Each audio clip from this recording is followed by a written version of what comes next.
welcome to another episode of Galaxy Gardens. My name is Chrissy, and today we have so much food processing to do. We have about 6 gallons worth of tomatoes that we need to make into salsa, canned tomatoes, and some tomato sauce. We also have to get through our potatoes, which we're going to be making into fries, as well as just kind of pre-baking them and getting them ready for the freezer. So let's go check it out.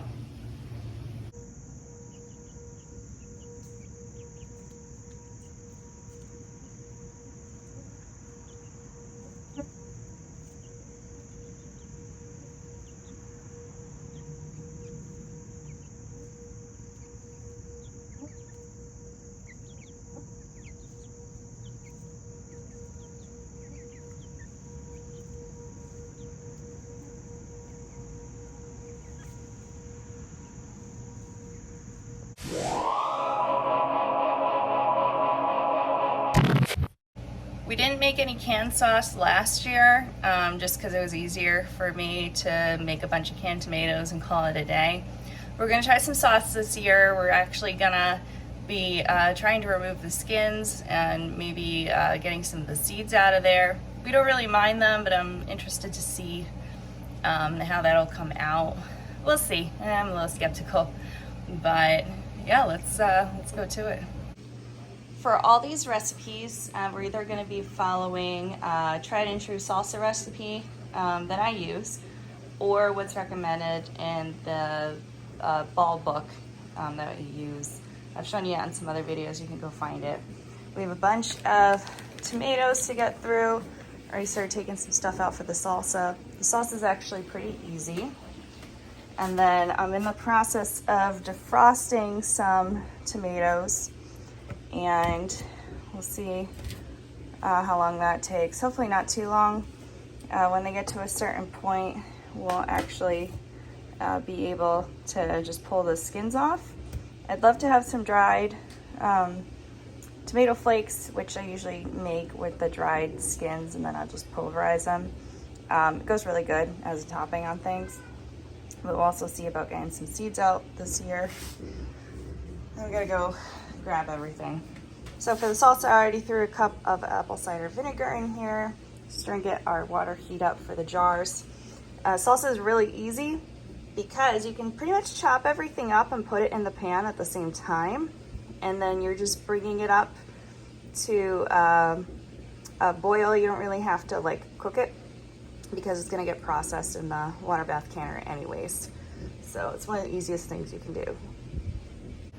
We've already made a ton of salsa, and we're going to be making a salsa verde probably as the season gets to a close. So I'll just be making a smaller batch today of just some regular salsa. So let me get everything chopped up, and then I'll tell you what kind of portions we're using. For this salsa, it's actually going to be on the more mild side.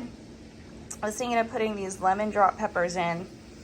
I just tried one. They're pretty spicy, so I think I might just put like 2 in, and then the rest of it's going to be these shishitos. And shishitos aren't spicy. They could be mildly spicy, you know, the more mature they get, but you've got a good pepper flavor without too much heat. So I'll actually take this out. So those will be our peppers today.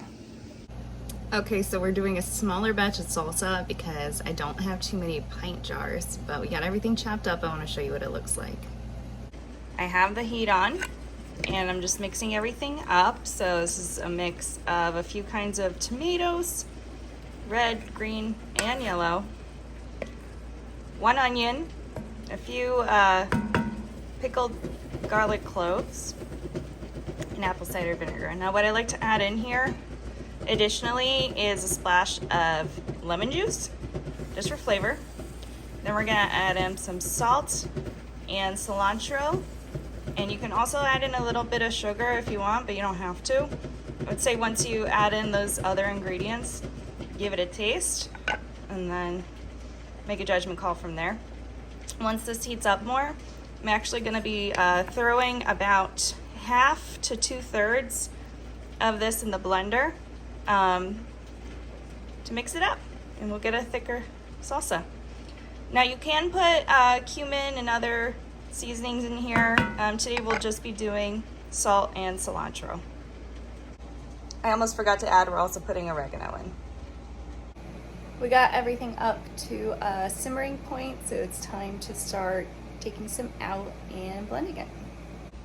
This will need to simmer for about 10 minutes before we put them in our jars, so this is the perfect time to start sterilizing your jars because those take about 10 minutes as well. And the lids and rings, we'll throw those in towards the end of this. Those can go between like 2 and 5 minutes. We have all of our jars sterilized and our salsa is ready to go, so let's jar these up and put them in the water bath canner. So for this recipe, if you're gonna put a cup of apple cider vinegar, it's really if you're gonna be making enough to fill up this pot to here. I know I said I put about a cup in earlier. I did not. Put a little bit less, and this is cooked down a little bit as well. I put a little bit of sugar in there, so tomatoes, 1 onion, a few sweet peppers, a couple hot peppers, cilantro, oregano, salt, sugar, and just a splash of lemon juice. That's it. It's got a beautiful color to it. One thing I like to do when I make a more bulk version of this recipe and more spicy is I'll roast the peppers over a flame first, and some of the tomatoes too. So let's jar this up. Pretty simple. Just get your ladle, everything's sterilized, put them in there, and then we're gonna wipe the rims down with a clean towel with some white vinegar on it. We're gonna leave about a 1/2 inch headspace on these jars. So we'll come back when they're all set to cool down for the next 24 hours. Honestly, I sterilized 5 jars. It was 4 pint jars in this little 1/2 pint, but I think that's a perfect amount. It looks really good. Now that we have these salsa jars canning, let's clean up. These are going to process. You can do it for 20 minutes. The recipe I'm using recommends 15 minutes, and that's once it comes to a rolling boil. So I'm actually going to put the lid askew on here. It's almost there. You don't want to count your jar boiling time from when it goes in the water. You want to count that, start that clock when the water is actively boiling again. So once we get to that point, the recipe recommends doing it for 15 minutes, killing the heat and leaving it in the water for 5 minutes. We're just gonna boil it for 20 minutes and then take it out, and then we'll let them cool down for 24 hours. We'll take the rings off tomorrow, see how our seals do. So I'm gonna wash this up. We're gonna see how our other tomatoes are defrosting. If they're still going, I have about 3 gallons of tomatoes left in front of me that are not frozen. They were just in the fridge. And I think what I'll do is take the stems off, core the stems, and I don't really have to chop them up as much, but let me get them all organized and we'll come back. I thought I'd show you how easy it is to peel your tomatoes once they're defrosted. I really think that blanching them is just way too much work. So you just freeze them, let them defrost, and that tomato skin, it just comes off in one whole piece. Now these are a little bit frozen still, so I'll probably process these a little bit later. But now I have this tomato skin. I can dehydrate it. I don't have a dehydrator, but I can just let them air dry. This one's still frozen. Still frozen. We're getting there. Now when they're still frozen, you can't really get the skin off because it'll just come off in pieces, but look at that. Easy peasy. It's awesome. I got all of our tomatoes prepped and ready to go. So what we're gonna do first is do our canned tomatoes, and then we'll do the sauce because the sauce is gonna have to cook down a bit more, but I got everything separated out. So what we're gonna do for our canned tomatoes are our greenish types of tomatoes. They're ripe, but they're, you know, green flesh, yellow tomatoes, and then for our sauce, we're gonna use all our red tomatoes.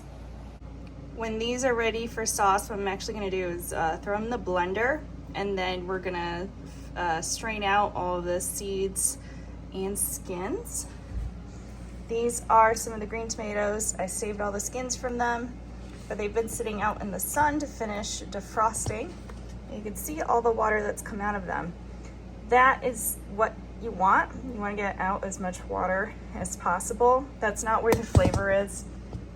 The flavor is in the actual tomato. So we're going to throw everything in a pan, and then we're going to cook and try to evaporate any extra water, and then we're just going to put them in jars with lemon juice. So I'll show you that in the ball book. And when we're done with that, we'll get our sauce going. These are all the skins that I've peeled off from the frozen tomatoes, so they'll just air dry here. It's sunny out, so I might throw them outside too. Of course, we have some other stuff drying out. For our ones that have skins on them for the sauce, once I get everything separated, I'm actually gonna take them and put them on a pan to dehydrate in the oven. So then we'll have a powder. We'll have some seeds in there, but that's okay. But these look really good. This looks great. Now for our canned tomatoes, I did peel the skins off the frozen ones because I really wanted to save those to dry. But the rest of these, we're just gonna leave the skins on. Gonna leave the seeds in there. Really don't mind them for canned tomatoes. Now we're gonna put the lid on this, and we're gonna make sure everything's simmering and hot. And it's all gonna soften up. It's gonna go, but we'll get, I wanna say 3 or 4 quarts from all that. We'll see what it looks like once it cooks down. Amidst renovation we're in the middle of, our books are all in a pile, and I can't seem to find my ball book. But basically what we're gonna do is we're gonna heat up all our tomatoes. Once they're at the consistency I want, we'll probably simmer them for about 20 minutes. We're gonna put them in our jars. We're using quart jars. We're going to add in 2 tablespoons of lemon juice into each jar, as well as a teaspoon of salt. We're gonna leave about 1/2 inch head space, and then we're gonna process them for 45 minutes in our water bath. And that's about it. We're not gonna put any seasonings, nothing like that in there. It's just gonna be plain tomatoes. It's been about 10 minutes, and this heat up pretty quickly, so this is exactly what we want. Now you don't necessarily need to like simmer this for a long time because tomatoes are a high acid food. And when you add in the extra lemon juice and salt, it just adds to its capacity to be preserved. But also, we're water bath canning them for 45 minutes, so they're gonna get super cooked. So I'm gonna let this simmer though to try to get some of the extra liquid off. When we pack our jars, I'm gonna be using a slotted spoon to try to just get as much of the tomato meat as possible, and then we'll fill up anything, any extra headspace with some of the liquid in here. But otherwise, any liquid left over, I'm just gonna cool down, and we'll use it for something else, or we can just give it to the chickens. Our jars are sterilized and our tomatoes are ready to go. So we're putting 2 tablespoons of lemon juice in each of these. I don't know what happened to my tablespoon, so I have 1/2 tablespoon. There we go. And then for salt, you need to make sure you're not using iodized salt. You gotta use untreated salt, and put a teaspoon in each. If you are going to be using pint jars, you only need 1 tablespoon of lemon juice and 1/2 tablespoon of salt.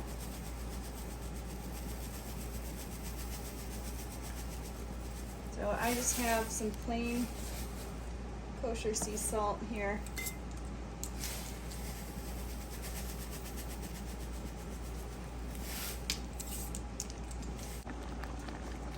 these are very ready to go. So I'm just gonna pull them out like that. And you can use canned tomatoes for a lot of different things. You can see just how much liquid is in there. So let me get this into all of our jars. We'll come back.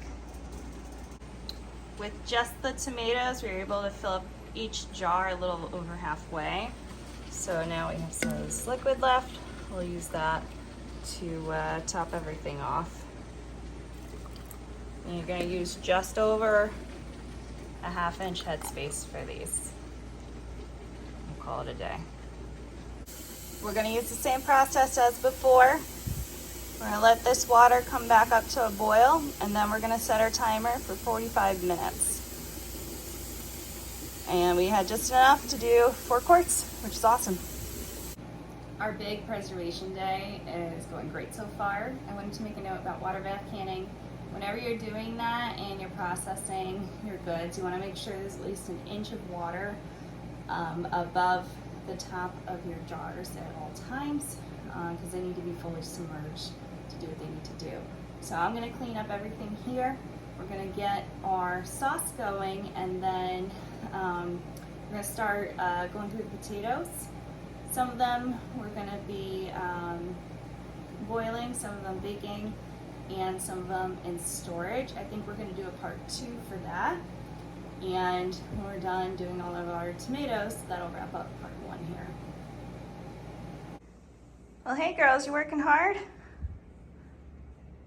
Yeah, see you're working hard. All right, let's get out of this renovation zone. We got our tomatoes. All right, these are the tomatoes we're gonna use for sauce. These were the frozen ones. I have dumped out the extra tomato water a couple times. I did leave these out. Looks like they did a little bit too. So let's go blend them up. Believe me when I say you don't want flies in your food, but we're cooking the F out of everything. So any nasty from that fly outside is gonna be gone. So just thought I'd mention it. I do have a food mill, but this is faster. So we're just gonna blend them up, and I'm gonna run them through a colander, and it's gonna be as simple as that. All right, we're gonna do a little bit at a time. It's as simple as that. Pour some in there. Just get a spatula, move it around. And then all the extra bits left over, let's see, we'll get our smoother sauce down there. Any extra bits, I'm just gonna dehydrate.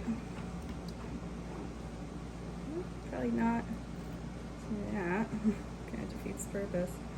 Anyways, so I'm gonna go through this. Doesn't take that long. We don't got that much more to do either. I'm hoping by the end of this we'll get 1 or 2 jars of sauce. I mean, when you're making sauce, you're cooking a lot of the water out of it. And by freezing and draining off the water, yes, it is, you know, somewhat processed at that point, but you're not cooking the hell out of it like you would by slow cooking it, you know, all day. We'll still have this go for a little while, but we're gonna do low and slow. And you can see all of these seeds, skin, all that good stuff. So that's what's gonna be left over. We'll have nice little sauce under there. Look at that! It looks so good. Now you might be asking yourself, Chrissy, why is this not red-legged tomato? And I'll tell you why. I primarily grow slicers, and the closest thing I have to a paste tomato, which is really good for making sauce, tomato paste, ketchup, stuff like that, is the Jersey Devil. So any of our larger ones are Black Seaman, are Purple Russian, that are like vaguely red. They have more water content, and they got other colors on them. So that's why this looks more pink, but here's what we have left over. So what I could do with that is spread it out and dehydrate it. And then I can add that to the tomato peels, or if I'm not feeling that energetic, by the time we're done with this, I might just put it in the fridge and give it to the chickens as a tasty treat. Well, I'm gonna wait for the sauce to heat up anyways, so I figured might as well get this all set for the oven. I just put the oven on at 250 degrees Fahrenheit, and we're gonna spread this out as thin as possible. We'll see how long it takes. I don't have an actual dehydrator, so when I have to do like our eggshells, which I have quite a stockpile of right now and I need to do, I'll just put the oven at 250. For eggshells, it's like 15-20 minutes. For this, I have no idea. I'll put it for like 20 minutes and then I'll check on it. This is much higher water content. You can see some of the tomato parts didn't blend. If you had like an electric food mill, oh man, this would be much drier and all the big chunks would be out, but that's okay. I have a hand mill, it's okay, but I really have no reason to buy an electric food mill. This is probably the first time I've ever made tomato sauce or canned tomatoes with the skins and seeds out of there. Some people think the seeds make it bitter. I don't think so. I could understand not liking the peels in there, you know, it gets stuck in your teeth, whatever. It's not a big deal to me either, but it'll be interesting. I always see all those videos of people and they just buy or go in on growing a ton of aromas, and then they do a big sauce fest. We don't need to do that. I grow tomatoes that taste good. I'm not going to limit myself to just one kind. My sauce is a different color because of that. I really don't care. It comes down to flavor. I'd say that looks pretty good though. What do you think? Yeah, so I'll toss this in the oven and dehydrate it. When my peels are done, we'll just shred it all together. Get tomato powder or something. Looks good. We're almost done with the sauce, so let's go check on it. It's actually changed color, which is pretty interesting. Look at that! It turned red again. That's pretty cool. It's cooked down a bit. I think we'll get a solid quart of sauce. I'm gonna keep cooking it down a little bit more. We'll get a solid quart though. We might get a little bit extra or anything left over. Might just make some, what do you call it? Pizza sauce. And just put that in the fridge so we can make pizza later this week. But it's really interesting how the colors changed. So you can see how much it's gone down so far. And it smells really good. So we'll come back when it's done. I do want to show you how the canned tomatoes came out though. Check that out. Now the primary tomatoes that went into the canned tomatoes are the Brad's Atomic Grape, which is a green flesh tomato, as well as our yellow Garden Peach tomatoes. But there's a couple, you know, Purple Russians in there. There's a couple Black Seaman in there, and those are like purpley green on the inside and like greenish red on the outside. So these look really cool.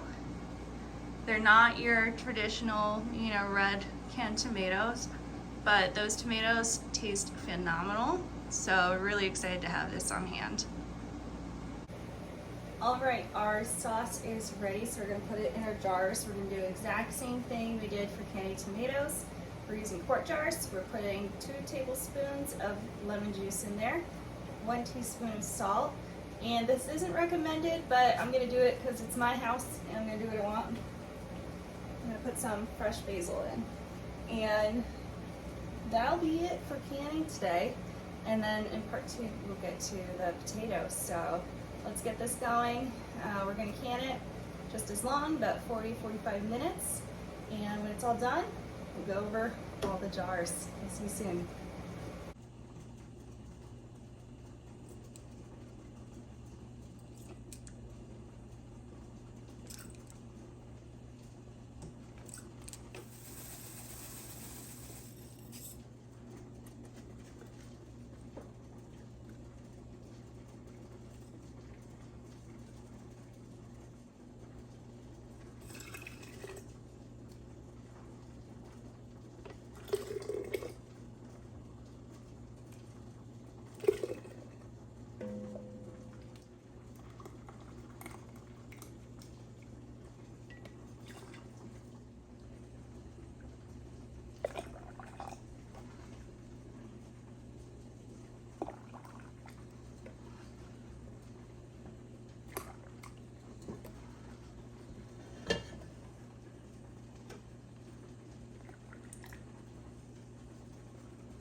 Okay, our tomato sauce is done. Let's check out and wrap up for today.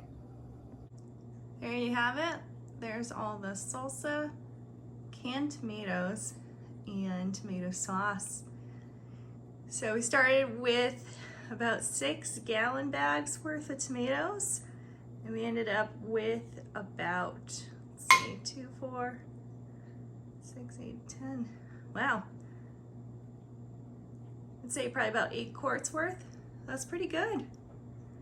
And the tomato sauce is beautiful, beautiful red color to it. So I am absolutely thrilled. Thanks for joining me today for part 1 of our food preservation series. I think it'll just be 2 parts. Today it's tomatoes. Tomorrow it'll be potatoes. We'll probably post that next week though. I hope all these recipes were helpful to you in figuring out how to preserve your harvest. I'm going to put links in the description for all the recipes I followed today. Some more loosely than others, especially for the salsa. That one I kind of tweak to make my own every time. I really don't follow the weight of stuff we use. It's just kind of what we have, and you make as much of a batch as you're looking to do. Next time we'll figure out how to put all the potatoes away. But if this is helpful for you and you enjoyed this video, please like this video. If you want to check out any ones coming up, please subscribe, click the notification bell, that way you'll know when we post new videos. I aim for once a week, sometimes things come up, but otherwise we're very active over on Instagram and Facebook. We'd love to see you there. I hope you stay well. We'll see you next time. And whether today is daytime or nighttime, I thank you for joining me. See ya.